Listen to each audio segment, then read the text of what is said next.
Greetings, everybody! Oh, it's Friday. TGIF. Thank goodness it's Friday. Let me tell you, this is going to be a big weekend. And I know that there's going to be great things happening over on Midnight's Edge in the morning because Cameron Pasha will be there. And he will put his seer powers to work, although a lot of what he predicted is already coming true, including some stuff over at Warner Brothers Discovery. But enough preview. Let's get into saying hi to each and every one of you. We've got Captain Fandom Nerd in the house. Good to see you, my friend. We've also got Liger Fan out there wishing us TGIF. We've got Cody Guy here. We've got Olaf Von S. and Morgan King. Of course, our friend Judicon is in the house as well. Looks like OC Dobbins is joining us. Good to see you, my friend. We've got Max Relax. I would love to. Yes, it'd be good to see you. Dapperbard Game says, I need all the caffeine. Yeah, I hear that. It's one of those mornings. We were up late last night. It was a long Thursday Throwdown stream over on Comics Division, but it was a good time. Hope you guys got to catch some of it. We've got Grumpy Old Ninja Kentaro OA. Hank VP is in the house. We've got Shrap 3D. D-Bud Martin is here saying happy Friday. Indeed. We've got Darren Hughes out there wielding his wrench. We also have Rohan Knight. Good to see you. Just another red shirt. Hail, Mr. Shirt. And hey, look at that. He's got a wrench too. Looks like we've got a few more folks here. We got Rod Thunderheart. We've got Sean Estep. I've been corrected.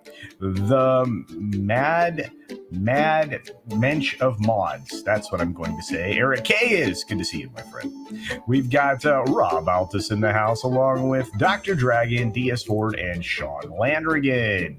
There's a bunch of other folks that have rolled in the door, like Apex Comics, Vince Womack, Toxic Dust 13, Martin Vasquez, and Tina BB. Greetings, our good friend Toxic Manflu hits me with $2 to indicate he's falling asleep.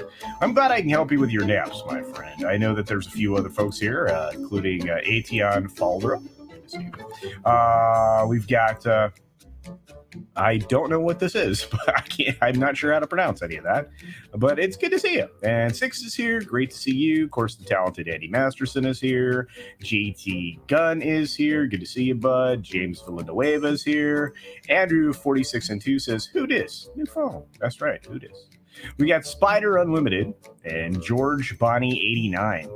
Let's see. Who else is here? Let's see.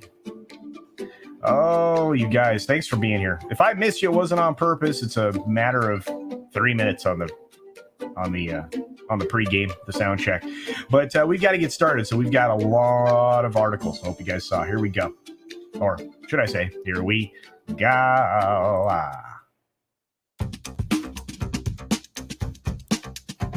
Thank you, DS Ford, for the $1.99 super sticker of a thumbs up.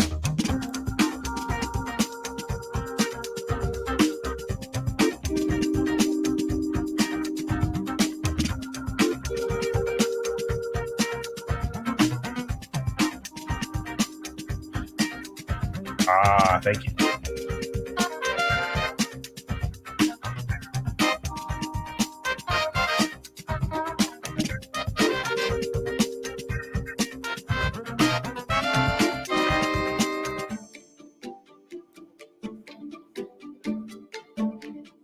Good morning, good afternoon, good evening, or night. Whatever you are, whenever you're watching, thanks for checking out the 6-minute daily. We got a lot to get through, not a lot of time to do it in. It's going to be a quick one, folks. And I want to say thank you to each and every one of you. We finished the week with 200 members, so we are doing quite well here on the channel, and it's all because of you. Thank you very much. Here we go. Warner Brothers Discovery shares have slid 12% right after their earnings debut, or at least they did yesterday, and I don't know that they've had any kind of a rebound so far because the markets don't look super great, and we'll get to that here in a moment. I have a strong feeling that despite the jobs news that is hit and miss, if you've noticed from day to day, that we're going to see a lot of stocks continue to slide, and there's more merger talk, but we'll get to that as well. Looks like HBO Max and Discovery will be merging into a single streaming platform that's starting in summer of 2023. well, this was predicted, and it actually came to fruition. And it's probably a good thing considering they feature essentially everything anybody could possibly want with the most amount of streaming content of anybody, that's, out there. They don't have to license anything, although I imagine at some point they will. But for the most part, they create everything over there, and they only are in the business of creating good things, according to the CEO, David Zaslav. More to that, of course, is The Flash. It's going to be released, at least so far, although I've heard some interesting things to the contrary. And look, it's... I don't know if you can say very excited about The Flash, but who they didn't mention was Ezra, who is basically a wild bag of cats at this point. You've got AMC Networks ending Q2 with 10.8 million streaming subscribers, but like all of these ad tech-driven platforms, like I told you in a video, I think last week, basically... revenue's down. That's right. Ad revenue is dipping across the board, and it will continue to do so. Darren Hughes, thank you for the super sticker, the $1.99 thumbs up. Appreciate that. Christina Spade will take over as AMC Network CEO right after, of course, they report earnings. It's a good time to announce the person that's replacing your interim. Who knows if this will be any good? She was a CFO for another big entity, so we'll have to see if this actually works out for AMC. They can only hope. Quentin Tarantino calls Top Gun Maverick a spectacle he never thought he'd see again. He says, "I effing love it." Well, so did everybody else. That thing's over $1.3 billion on its way to 1.4. We have DC Films' Walter Hamada.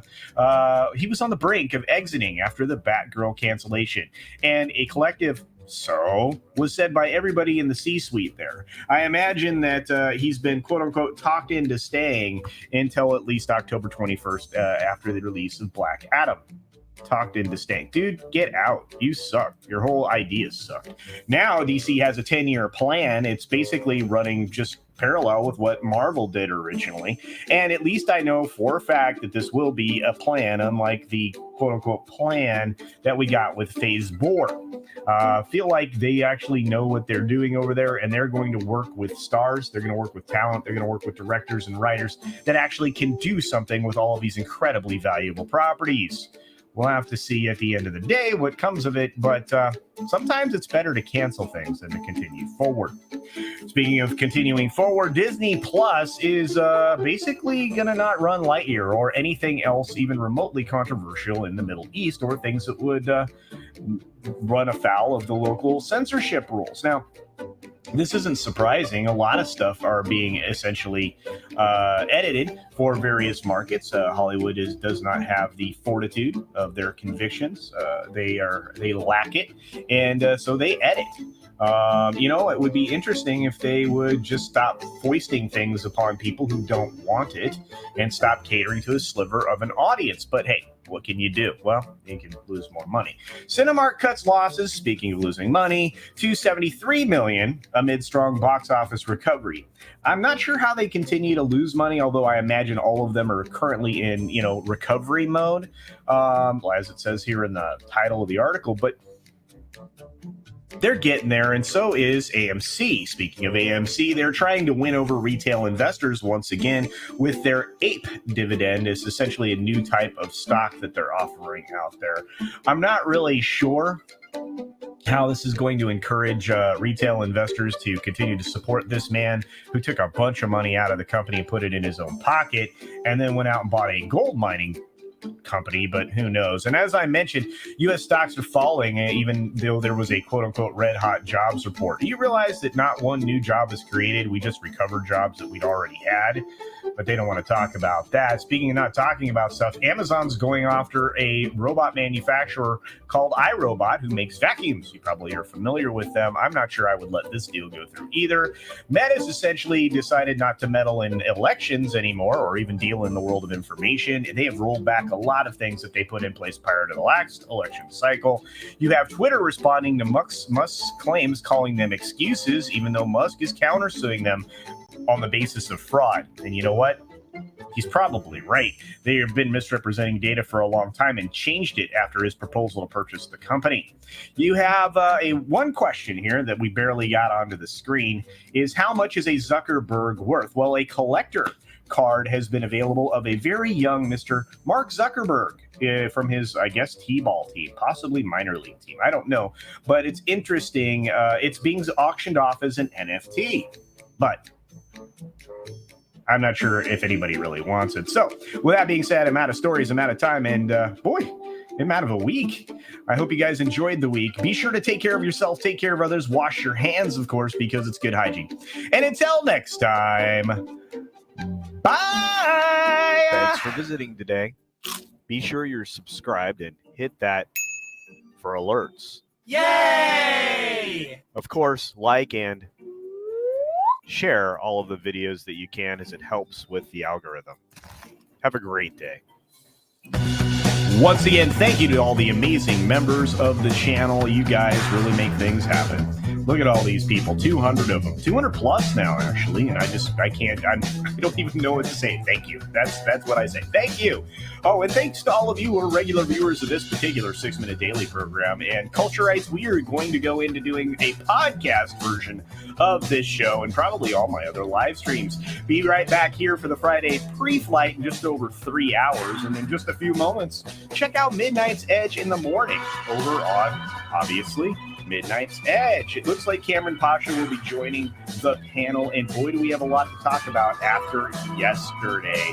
Special shout out to, a couple of people who are the high rollers who are about to pop up here in just a moment. Of course, we've got Ruben, Christopher Haynes, and Six. Thanks so very much. I hope you guys have a great day and a great weekend. See ya!